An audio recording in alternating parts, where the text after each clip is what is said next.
নমস্কার বন্ধুরা, উত্তরিজ ইয়াম্মি কিচেনে আপনাদের সবাইকে স্বাগত। আমি আজকে বানাবো মাটন কারি। মাটন কারি বানাবার জন্য আমি নিয়ে নিয়েছি 500 মাটন, ডুমো করে কাটা আলু আর পেঁয়াজ আর টমেটো। আর মশলার জন্য নিয়ে নিয়েছি জায়ফল, গোলমরিচ, এলাচ, লবঙ্গ, জয়িত্রী, দুটো স্টার এনিসের দানা আর পেঁয়াজ কুচি, আদা কুচি, রসুন কুচি। এবার আমি তেলটা কড়াইতে গরম করে আলুগুলো সুন্দর করে লাল করে ভেজে নেব। আর ওদিকে আমি মিক্সিতে সব কিছু দিয়ে একটা পেস্ট তৈরি করে নেব। আলুগুলো বেশ লাল লাল করে ভাজতে হবে। এবার আলুগুলো প্রায় ভাজা হয়ে এসছে। আলুগুলো ভাজা হয়ে গেলে একটা বাটিতে উঠিয়ে নিয়ে এবার ওই তেলের মধ্যেই আমি পেঁয়াজ কুচি আর টমেটো কুচিটা দিয়ে অল্প একটু ভেজে নেব, খুব বেশি না, কারণ মাংসটা যখন কষানো হবে তখন এই দুটো তার সাথে ভাজা হবে। এর মধ্যে আমি মাংসটা দিয়ে দিলাম।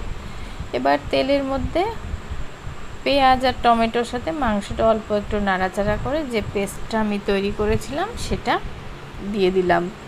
তার সাথে আমি অ্যাড করলাম জিরের গুঁড়ো, হলুদ আর পরিমাণ মতো লবণ। এবার এটাকে তার সাথে একটুখানি ফেটানো দইও দিলাম। ভালোভাবে মিক্স করতে হবে। মিক্স করে ধিমে আঁচে ঢেকে রাখতে হবে কিছুক্ষণ। তারপর জলটা পুরো বেরিয়ে এলে আবার মিক্স করতে হবে। ভালোভাবে নাড়াচাড়া করে আবার এটাকে ঢেকে রাখতে হবে। ঢেকে রেখে যখন পুরো কষানো হয়ে যাবে, দেখবেন পুরো তেল ছেড়ে দিয়েছে, দেখলেই বুঝতে পারবেন আপনারা। তখন এর মধ্যে আলুগুলোকে ছেড়ে দিতে হবে। আলুগুলোকে ছেড়ে দিয়ে আলুগুলোকে মাংসের সাথে খুব সুন্দর করে মিক্স করতে হবে। মিক্স করে এবার এটাকে আমি প্রেসার কুকারে দেব।